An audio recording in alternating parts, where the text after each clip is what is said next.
Astagfirullahaladzim, astagfirullahaladzim, astagfirullah.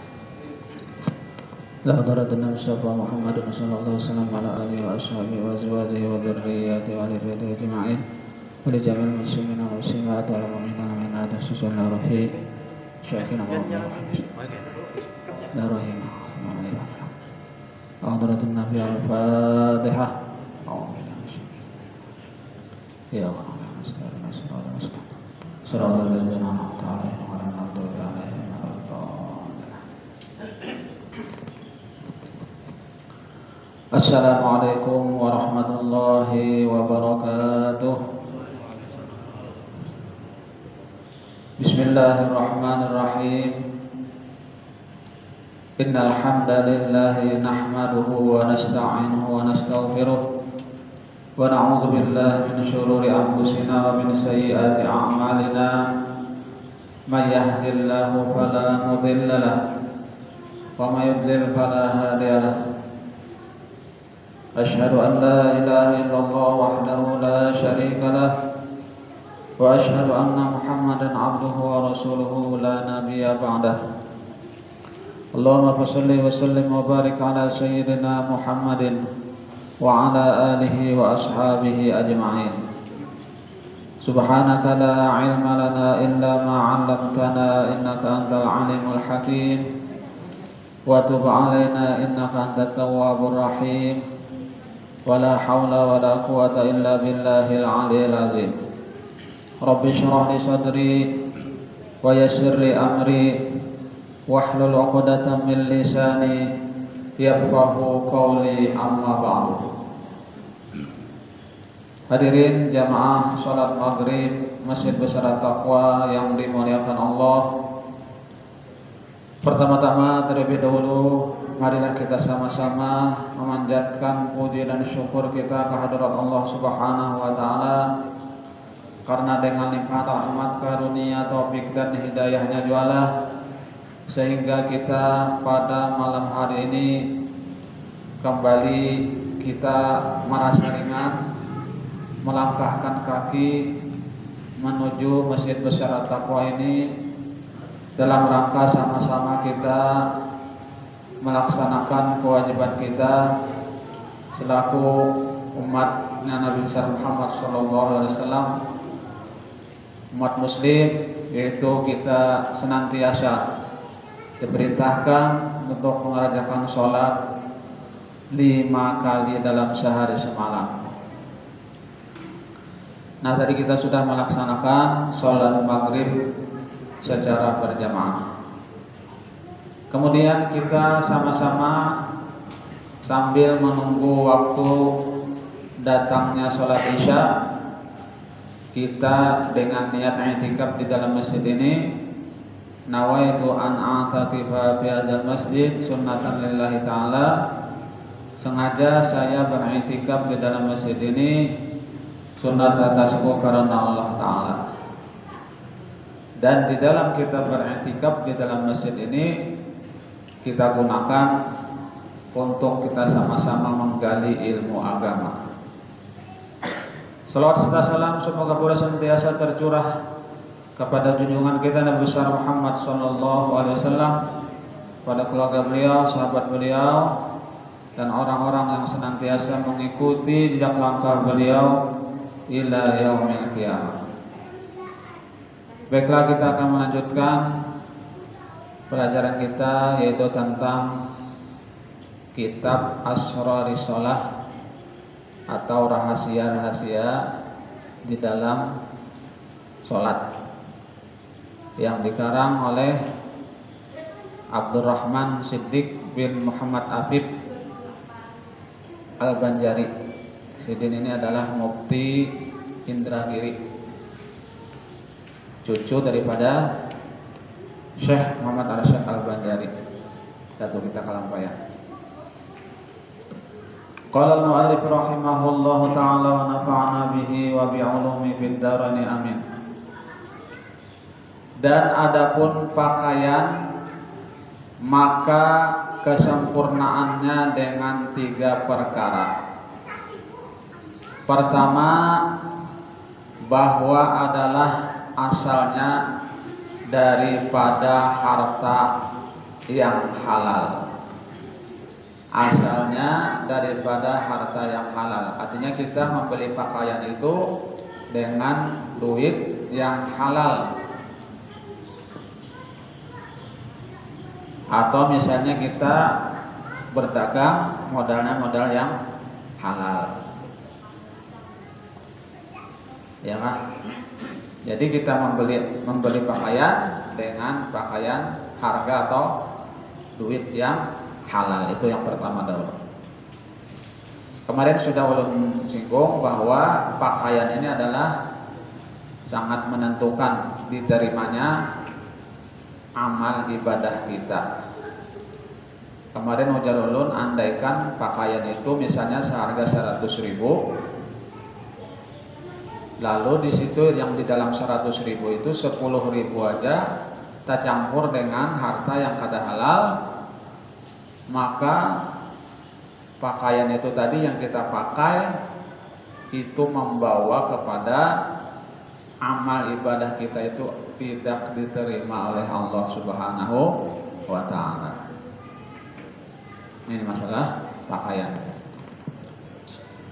Dan yang keduanya adalah bahwa pakaian itu tadi suci daripada najis. Suci daripada najis. Karena kalau pakaian yang ada najisnya dibawa sholat, itu sholat kita tidak akan diterima. Dan yang ketiganya bahwa adalah ia muwafaqah, atau kita tuh cocok sesuai bagi sunnah Nabi Shallallahu Alaihi Wasallam. Pakaian itu tadi cocok atau sunnah menuruti pakaian Nabi kita Muhammad Shallallahu Alaihi Wasallam. Dan jangan ada memakainya itu atas jalan kemegahan dan takabur. Memakainya tadi jangan ada atas jalan kemegahan dan takabur.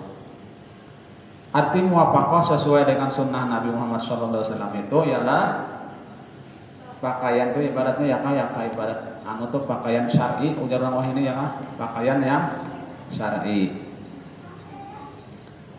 Kita ini kan disuruh untuk menutup aurat. Ya. Kita ini kan wajib menutup aurat. Arti menutup aurat itu bukan membungkus. Sama tahu aja kita kalau menutup kan harus kada kelihatan. Ngaran yang ditutup lah. Ngaran yang ditutup. Misalnya apa nih? Misalnya aurat lalu ditutup gitu kan kain atau tutup kada kelihatan bijian akwanya itu ya kada terlihat. Lain membungkus. Amun membungkus selalu kelihatan akwanya ya. Nah, jadi maksud turun di sini yang ngaran berpakaian menutup aurat itu ya kah? Jangan di badan tuh ya kah ngepres. Baju yang kita pakai itu atau apa yang kita pakai di badan kita tuh ngepres ya kah? Apalagi bebinian. Nah, bahasa lawar kurang kantat ngepres kelihatan balahannya. Ya kan? Nah, itu namanya bukan menutup, tapi itu membungkus ngarannya. Kita disuruh untuk menutup aurat, bukan membungkus, menutup. Nah, pahamnya kalau arti menutup tuh jangan sampai lekukan-lekukan itu kelihatan. Ya kan, terlihat itu nah jelas benar ya kan. Ngepres di badan tuh kan berarti itu itu namanya kada pakaian syar'i. Itu pakaian orang-orang yang ngalih disambat lah. Ngalih disambat ya kan. Orang-orang yang kada lain jalurnya. Nah, itu ya.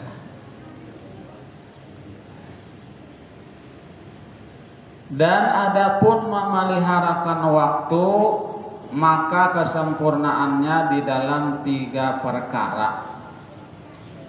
Pertama, bahwa adalah pandangmu itu kepada matahari dan bulan dan bintang. Pandangmu itu kepada matahari dan bulan dan bintang, supaya bersungguh-sungguh engkau dengan dia mengetahui hadir waktu. Ya, ini hati matahari cangkat kah sudah ini sudah zuhur ya kah? Hati matahari itu bahari bang lah. Ya kalau bahari tak istilahnya lah. Amun wah ini kan sudah canggih zamannya. Artinya sudah ada jam. Ya kah, jam dinding, jam tangan, jam di HP lengkap sudah.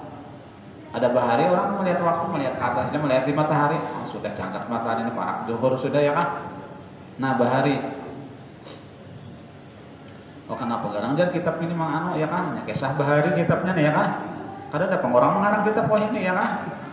Bahari terus saja kitab nih, nyanang bahari yang dibaca.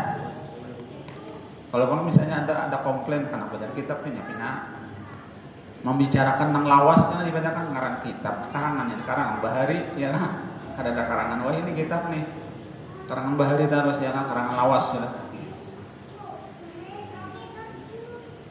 lain wah ini nah, sudah ada segala jam-jam ya kan lengkap jam tangan jam dinding jam digital jam di HP ya kan.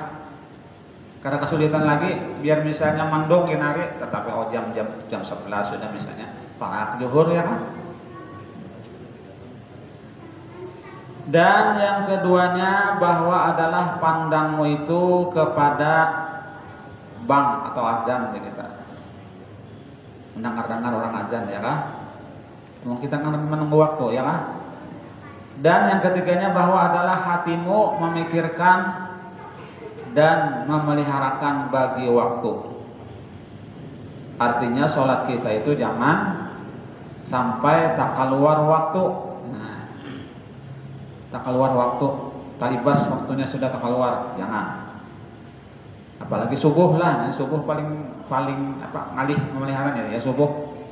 Lancak nang malandau ya kan bangunnya malandau jam 9, jam 10 malandau. Apalagi ada musim bola lah makanya kada beguringan sama laman subuh hanya guring parak subuh talandau ini ya nah itu kita karena dibunguli TV dibunguli TV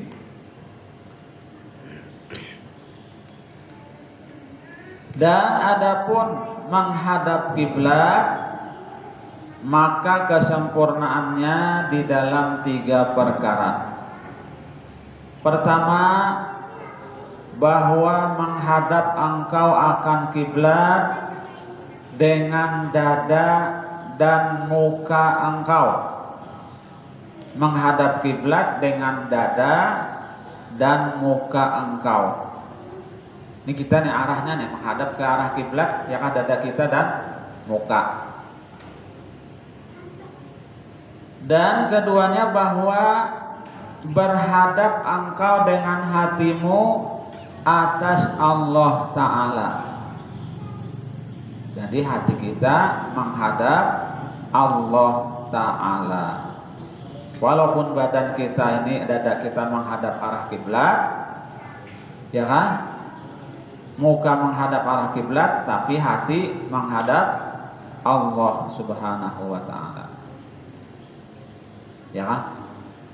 Jangan dikira nang kiblat gitu nang diano yang dianak di hati, jangan ya kan? Ka'bah misalnya di dalam hati, jangan.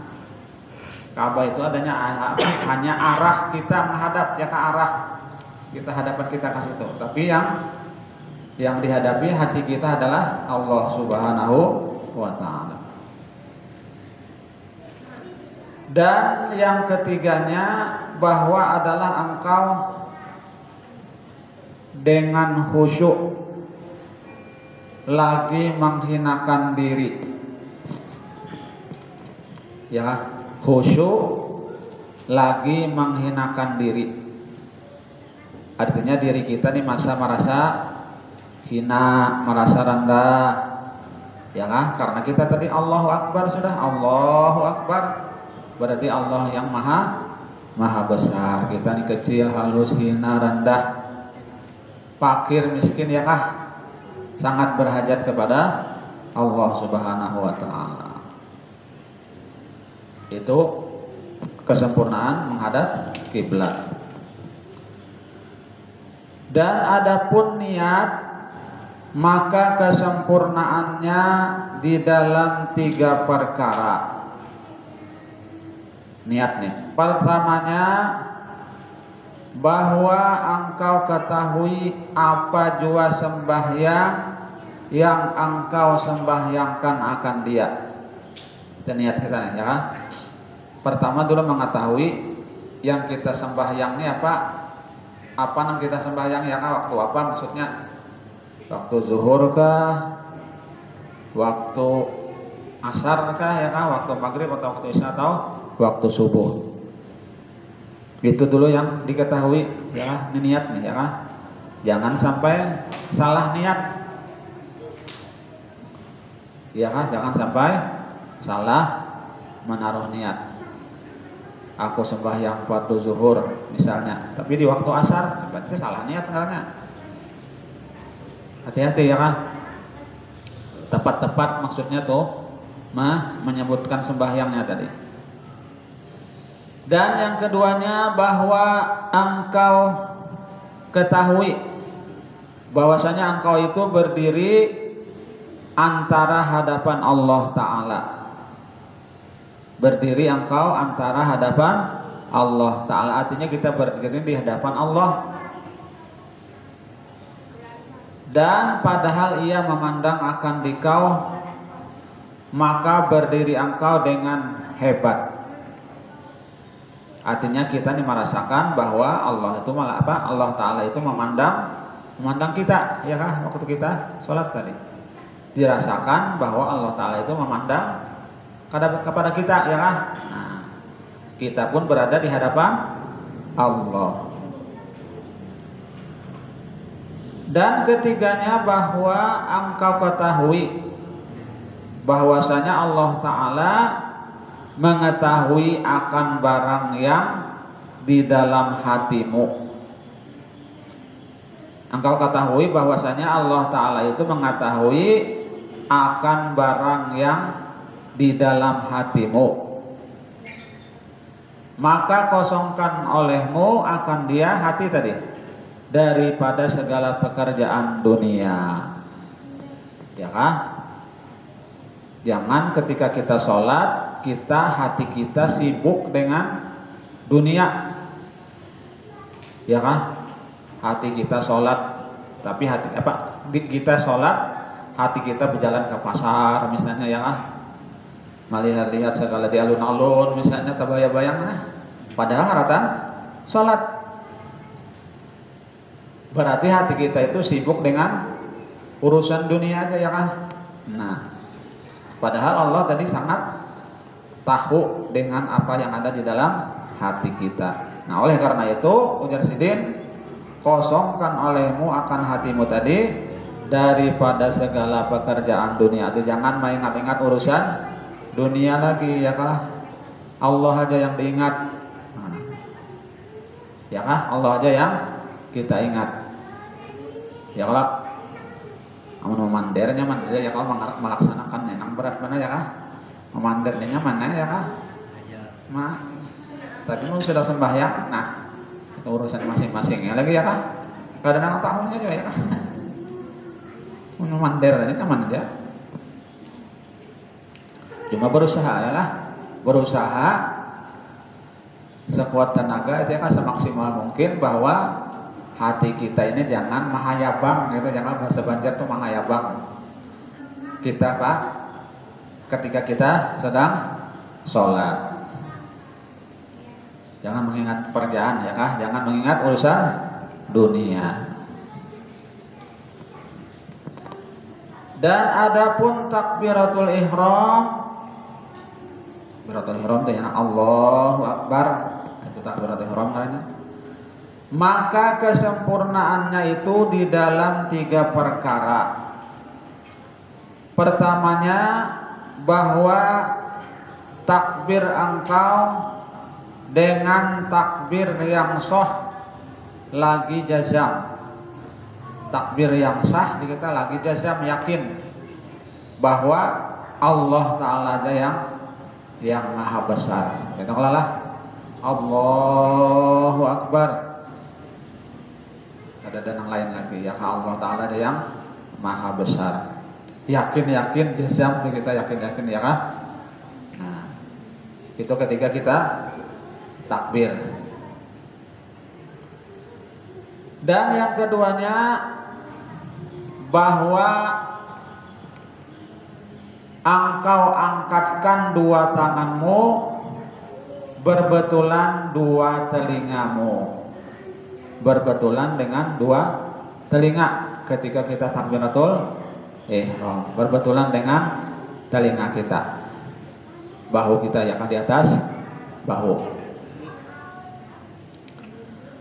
Dan yang ketiganya bahwa adalah hatimu hadir dengan Allah Ta'ala, maka takbir engkau serta membesarkan Allah Ta'ala. Yakah hati kita nih hadirkan dahulu yakah di hadapan Allah. Ketika kita sudah hadirkan hati hanya Allahu Akbar, artinya hanya Allah lah yang maha besar. Nah, itu kesempurnaan daripada takbiratul ihram. Dan adapun kesempurnaannya berdiri nih, itu di dalam 3 perkara. Amun sembahyang berdiri ya Pak. Jadi yang pertama tadi apa? Niat dulu ya. Kita sholat tuh kan niat. Kalau menghadap kiblat itu tadi itu adalah syarat sah kita, syarat sah kita sholat menghadap kiblat ya kan. Nah, pakaian bersih tadi syarat sah sholat menutup aurat ya kan. Nah, wudu ya itu juga syarat sah sholat. Syarat sah sholat enggak ada wudu ada sah semuanya. Amun enggak ada berpakaian kayak apa? Amun terbuka aurat kayak apa? Ada sah sholatnya. Adapun kesempurnaan berdiri ya kan, berdiri betul gitu. Amun kada kau berdiri sembahyang berduduk. Ya kan? Asal salat. Amun kada kau berduduk bereng. Ya kan? Pokoknya kada ada alasan jangan kada sembahyang ya kan? Kada kau dijadikan uzur, kada kau dijadikan alasan. Kita akan menyesal nanti kalau sudah kita masuk ke alam kubur. Dengan situ kita penyesalan kita ya kan. Lagi di dunia ini ya kan, pina sehat walafiat di dunia ini, kada kurang suatu apa, tapi karena kita di dalam kubur kita kada ada mengawal kita sendirian di dalam kubur gelap gulita ya kan. Nah, orang yang rajin sholatnya itu akan menjadi pelita atau lampu. Jadi kesempurnaan berdiri tadi ada 3 perkara juga. Pertamanya bahwa engkau jadikan pandang matamu pada tempat sujudmu. Nah, jadi kita ketika berdiri tadi ya kan, pandangan mata ini jangan jauh daripada tempat kita sujud. Artinya ke tempat kita sujud situlah tempat pandangan mata kita ya kan. Nah. Dan keduanya bahwa engkau jadikan hatimu serta Allah. Hatimu serta Allah Ta'ala. Pandangan tadi ke tempat sujud, hati beserta Allah ya kan. Dan ketiganya bahwa jangan berpaling engkau ke kanan dan ke kiri pandangannya ya kah, ke kanan ke kiri ke atas ya, jangan. Tetap khusyuk di dalam pandangan tadi ya kah, jangan kesana kemari. Kalau yang kesana kemari itu berarti kita pandangan kita ada khusyuk ya kan, ada khusyuk kan.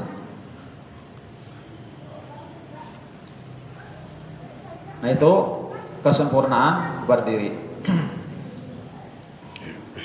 Dan adapun kesempurnaan membaca Fatihah itu di dalam 3 perkara. Baca Fatihah nih ya kah? Nah ini rukun juga baca Fatihah nih. Ya kah? Takbiratul ihram tadi rukun. Niat rukun, ya kah? Takbiratul ihram rukun, berdiri betul rukun juga. Fatihah ya juga rukun juga. Kesempurnaan Fatihah, membaca Fatihah itu di dalam 3 perkara. Pertama, bahwa engkau membaca Fatihah dengan bacaan yang sah, lagi dengan tertil, dan jangan lahan salah artinya ya, jangan sampai membacanya salah. Bujur-bujur membaca Fatihah ya kan? Nah, bagaimana membaca Fatihah yang betul? Yang hak tuh hak juga, jangan hak. Sirotol, jangan sirozol. Ya kan? Hujan burus sirotol, sirozol ya kan? Nah, salah baca.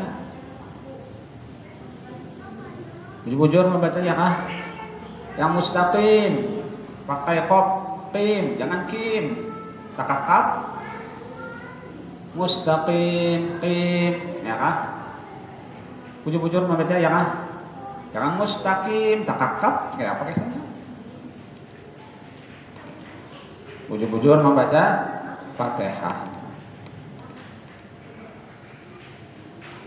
Dan keduanya bahwa engkau bacakan dengan tafakkur.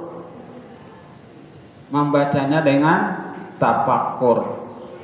Tafakkur ya kah? Mikirkan artinya dan maknanya, dipikirkan ya kah? Dia kalau kita diterjemahkan lah ya kah? Dan engkau sungguhkan akan maknanya sambil kita maknai ya kah? Sambil kita artikan, terjemahkan. Alhamdulillahi Rabbil Alamin. Apa artinya ya kan? Segala puji bagi Allah, Tuhan pemelihara alam semesta. Ar-Rahmanir Rahim, yang pengasih lagi, Maha Penyayang. Maliki Yaumiddin. Malik artinya raja pada hari kiamat. Iyyaka na'budu wa iyyaka nasta'in. Kepada Engkau kami menyembah dan kepada Engkau lah kami memohon pertolongan. Ihdinas shiratal mustaqim. Tunjukilah kami jalan yang lurus. Nah, kita terjemahkan ya Pak. Tunjukilah kami jalan yang lurus. Shiratal ladzina an'amta 'alaihim. Yaitu jalan orang-orang yang Kau bernikmat kepada mereka. Ghairil maghdubi 'alaihim waladdallin. Bukan jalan orang-orang yang sesat. Ya kalau gitu kalau artinya. Anyar amin amin. Perkenankanlah ya Allah, pinta atau permohonan kami. Nah itu artinya ya kan. Dan yang ketiganya bahwa engkau amalkan dengan barang yang engkau baca. Engkau amalkan dengan barang yang engkau baca. Nah, berat kalaulah berat. Apa yang kita baca kita amalkan. Nah, berat lah. Dan adapun kesempurnaannya ruku, ya rukun ini termasuk rukun juga, itu di dalam 3 perkara. Pertama, bahwa engkau ratakan belakangmu. Engkau ratakan belakangmu. Dan jangan engkau tundukkan. Dan jangan engkau tinggikan. Rata-rata, jadi kita ya kan? Kita ruku tadi rata. Arti rata itu ya kayak peribahasa di andak bola di atas belakang kita ini kada tak, kada gelinding ya kah? Kada gelinding ke muka atau tak gelinding ke belakang, artinya rata tak. Amun tak gelinding ke muka berarti tertunduk benar. Apabila tak gelinding ke belakang berarti tercagat benar muka kita, jadi rata. Nah, diratakan ya kah? Itu kesempurnaannya. Dan yang keduanya bahwa engkau hantarkan dua tanganmu atas dua lututmu, ya kah, di lutut sini. Dan bahwa engkau hunjurkan segala anak jarimu ke kiblat. Anak jari ini diluruskan gitu, ya kah? Nah, lurus kaki kiblat. Dan yang ketiganya bahwa tumak ninah engkau di dalam ruku dan engkau baca tasbih serta ta'zim dan tetap pada Allah Ta'ala. Di dalam ruku tadi jangan sampai ketinggalan tumak ninah. Arti tumak ninah itu ya kah, habis-habis dulu gerak daripada kita nang betunduk tadi, ya kah? Habis-habis gerak kita nang betunduk tadi dulu ya kah, hanya bangkit. Jangan belum habis lagi sudah berbangkit, berarti belum tumak ninah. Ketinggalan tumak ninah. Dan engkau baca tasbih lagi serta ta'zim, subhana rabbiyal azimi wa bihamdi. Subhana rabbiyal azimi wa bihamdi, bacaan rukuk.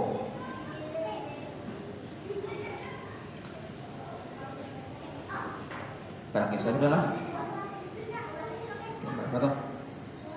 Dan adapun kesempurnaannya sujud itu di dalam 3 perkara. Pertama, bahwa sujud engkau dengan anggota yang 7. Dan engkau hantarkan dua tanganmu berbetulan dua bahumu, anggota 7. Jangan sampai kurang ya kah? Dua tangannya 2 lah. Nah, 2 tangan nyala 2 sudah. Kemudian lutut kita 2, kaki kita 2, dahi. Nah, itu anggota 7. Ya kan, anggota 7. Jangan sampai dahi kita ini tertutup. Membayang kayak itu kupiah. Nah, lalu tertutup dahi ketika kita sujud, bukan dahi kita yang kupiah kita nih yang tersantuk ke lantai, berarti kada sah salat kita. Kurang kita sujud itu bukan di anggota 7, tapi kurang dahi kita tertutup gitu nah. Nah, hati-hati sholatnya lah. Jangan sampai mandahi kupiah jadi dibuka. Nah, itu. Kalau benar pin aja membuka dahi ini ya kan? Misalnya. Nah, itu hati-hati ya kan? Kita ketika kita sholat tadi harus sujud di anggota 7. 2 kaki ya, kalau jari-jari kaki, lutut 2, tangan 2, dahi. Kalau hitung ini sunat ya. Sunat dahi dong ini mah, sampai ke sunat yang wajibnya dahi ya. Nah, bisa sudahlah. Kira-kira sampai di sini dulu yang dapat belum sampaikan. Mudah-mudahan sedikit banyak ada manfaatnya dan mudah-mudahan Allah SWT mengampuni segala dosa-dosa kita, dosa ibu bapak kita, guru kita, keluarga kita, jarak tetangga kaum muslimin dan muslimat. Dan mudah-mudahan Allah SWT mengabulkan hajat kita, baik hajat dunia dan hajat akhirat. Dan mudah-mudahan Allah SWT mematikan kita dalam keadaan husnul khatimah, husnul khatimah, husnul khatimah. Amin, amin ya rabbal alamin. Demikian yang dapat kami sampaikan. Mohon maaf apabila ada kekurangan dan kekeliruan. Wabillahi taufiq wal hidayah. Wassalamualaikum warahmatullahi wabarakatuh.